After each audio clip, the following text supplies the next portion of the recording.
कर्नाटक में operation lotus शुरू, BJP सांसद ने डिप्टी सीएम से की मुलाकात।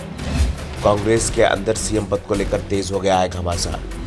आधा दर्जन नेताओं की नजर सीएम पद पर टिकी। कर्नाटक की राजनीति में उबाल आया हुआ है। सीएम पद को लेकर रार अब खुलकर सामने आने लगी है। पहले तो सीएम सिद्धारमैया को अपनी कुर्सी बचाने के लिए डिप्टी सीएम डीके शिवकुमार से ही मुकाबला करना पड़ रहा था, लेकिन अब सीएम पद के दावेदारों की संख्या आधा दर्जन तक पहुंच गई है।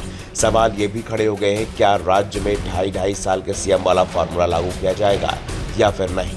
इतना ही नहीं, भाजपा के ऑपरेशन लोटस और कांग्रेस के ऑपरेशन हस्त की भी खूब चर्चा हो रही है। एक और दावा किया जा रहा है कि राज्य में बीजेपी और जेडीएस के गठबंधन के बाद एक बार फिर से ऑपरेशन लोटस चलाया जा सकता है, तो दूसरी ओर कांग्रेस की ओर से ऑपरेशन हस्त के भी दावे हो रहे हैं। दावा किया जा रहा है कि बीजेपी और जेडीएस के कई विधायक पाला बदलने की तैयारी में हैं। और सबसे बड़ी बात, ऑपरेशन हस्त को लेकर दावा सीएम सिद्धारमैया की ओर से किया गया है। वैसे ये भी कहा जा रहा है कि सीएम पद पर अपनी दावेदारी को मजबूत बनाने के लिए सिद्धारमैया के इशारे पर पार्टी के अंदर सीएम पद के आधा दर्जन दावेदार खड़े हो गए हैं। यानी डीके शिवकुमार के सीएम पद पर पहुंचने के सपने देख रहे थे, उनके सपने पूरे होते नहीं दिख रहे हैं। लेकिन अब अचानक ही राज्य की राजनीति में नई सरगर्मी पैदा हो गई है।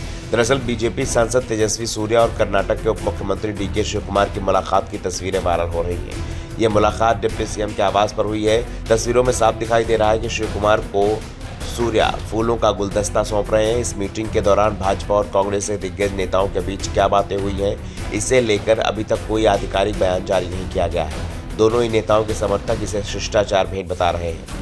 दरअसल पहले दावा किया जा रहा था कि सिद्धारमैया और डीके शिवकुमार के बीच 2.5 साल तक सीएम पद को लेकर समझौता हुआ है और यह समझौता हाईकमान ने कराया है। लेकिन पिछले दिनों सीएम पद को लेकर कर्नाटक के गृह मंत्री जी परमेश्वरम ने दावा ठोक दिया है।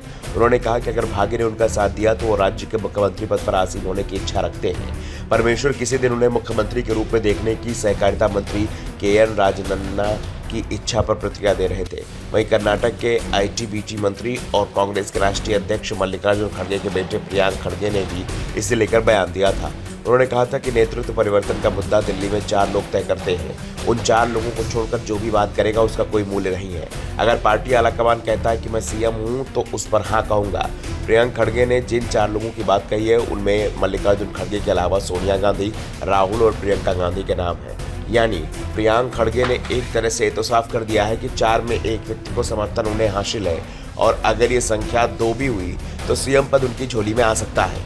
ऐसे में डीके शिवकुमार और तेजस्वी सूर्या की मुलाकात को लेकर कर्नाटक में सियासी चर्चाएं तेज हो गई हैं। सवाल उठ रहे हैं कि डीके शिवकुमार कर्नाटक में बीजेपी के लिए वो भूमिका निभाएंगे जो मध्य प्रदेश में ज्योतिरादित्य सिंधिया निभाई थी। वैसे इस बार कर्नाटक में ऑपरेशन लोटस चलाना आसान नहीं। मध्य प्रदेश में ये इसलिए आसानी से अंजाम दिया गया क्योंकि यहाँ बीजेपी भी बहुमत के बेहद करीब थी। राज्य विधानसभा में बीजेपी को 109 सीटें मिली थी, यानी 230 सदस्यों वाली विधानसभा में बहुमत सिर्फ 7 सीट कम। ऐसे में सिंधिया की बगावत ने पूरा बहुमत का समीकरण बिगाड़ दिया था। लेकिन कर्नाटक में बहुमत और जेडीएस का गठबंधन बहुमत से बहुत पीछे है। 224 सदस्यों वाली कर्नाटक विधानसभा बीजेपी और जेडीएस गठबंधन के पास सिर्फ 85 सीटें। ऐसे में कांग्रेस से अगर 20 या 30 विधायक टूटते भी है तो भी कांग्रेस सरकार बनी रहेगी। Bureau report, the Dhakad news.